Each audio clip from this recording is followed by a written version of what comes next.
Когда Тансан станет Асурой, всем врагам придет конец. Они будут в панике сбегать с поля битвы. Это же касается Бибидун и Тяньринсюя. Асура – бог-король в божественном царстве. Его сила на порядок выше, чем у богов первого класса, таких как бог-ангел, Ракшаса и другие. И вот, нам наконец показали Тансана в образе Асуры. Смотрится очень впечатляюще. Тансан в красных доспехах, с величественными белыми волосами. Его аура действительно потрясающая, а в глазах видно убийственное намерение.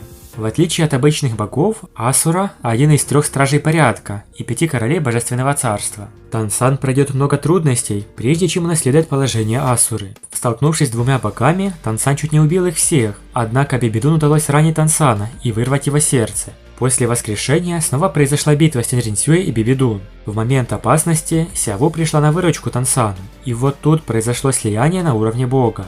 Тансан наконец понял, что не Сяву была выбрана в качестве преемника Асуры, она стала лишь ножными меча Асуры. Вокруг Тансана начала бурлить красная энергия, которая вливалась в его тело.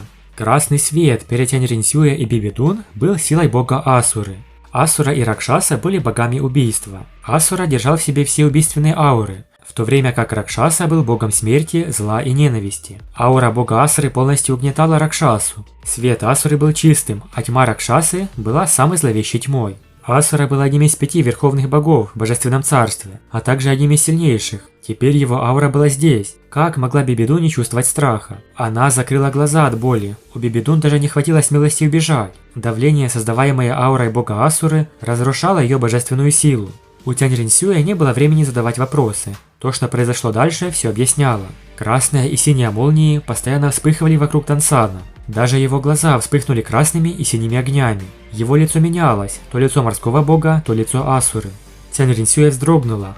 Асура и морской бог вместе? Возможно ли, чтобы он мог взять силу 2 богов одновременно? Никто не может этого сделать. Внезапно тело Тансана сильно задрожало. Синий свет и красный свет немедленно отделились друг от друга. Позади него появилась голубая тень и алое оружие, покрытое призрачными узорами. Эта красная броня выглядела намного более грозно, чем вооружение морского бога, Ракшасы или одеяние ангельского бога. Призрачная надпись на вооружении выглядела еще более великолепно. Внезапно молот растаял в ярко-красный свет, неся с собой непобедимую убийственную ауру, а затем яростно взорвался. Красный свет, созданный молотом, снова сгустился. Из его ладони появился массивный меч, длиной более 2 метров.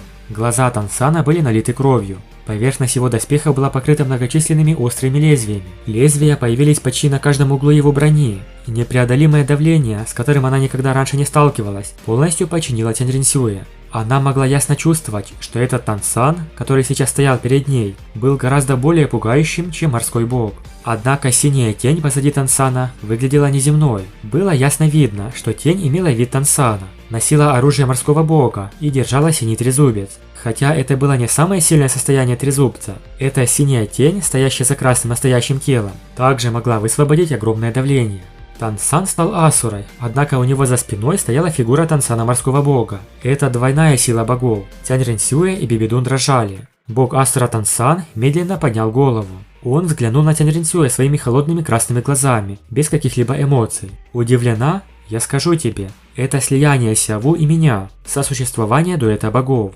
Это правда. Когда Сяву слилась с Тансаном, энергия меча Асуры и энергия молоти чистого неба объединились, создав совершенное уникальное слияние духа. Если слияние между Нинранрон и Оскаром было идеальным слиянием духовных мастеров типа поддержки, то слияние Тансана и Сяву сейчас было слиянием божественного ранга. Фактически, в некоторых аспектах они должны были благодарить Бибидун за это слияние. Божественная сила Ракшасы вызвала Асуру в теле Сяву.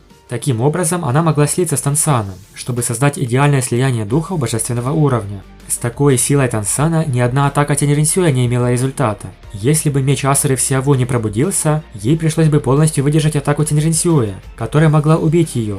Сосуществование дуэта богов было самым уникальным слиянием в мире. Его было почти невозможно выполнить, не говоря уже о мире людей. Оно было уникальным даже в божественном царстве. Грозная сила Асуры в теле Тансана медленно росла. В этот момент Бибидун и Тяньринсюя даже не могли видеть ничего перед собой. Все, что они могли видеть сейчас, было просто красным пространством. Это настоящий бог Асура. Тансан был им. Если он хотел использовать силу Асуры, ему просто нужно было его одобрение. Более того, у этого состояния не было ограничения по времени. Однако Сяву могла оставаться в теле Тансана только во время их слияния. которое Тансан мог отклонить в любую минуту. Это действительно идеальное слияние, способность бога без каких-либо побочных эффектов. Свет вспыхнул, когда Тансан направил меч Асуры вперед, прямо в сторону Бибидун. И нетрудно догадаться, что произойдет дальше. Бибидун за все заплатит. Большое спасибо за просмотр. Как вы думаете, что Тансан сделает, став Асурой? Подписывайтесь на канал и всем пока.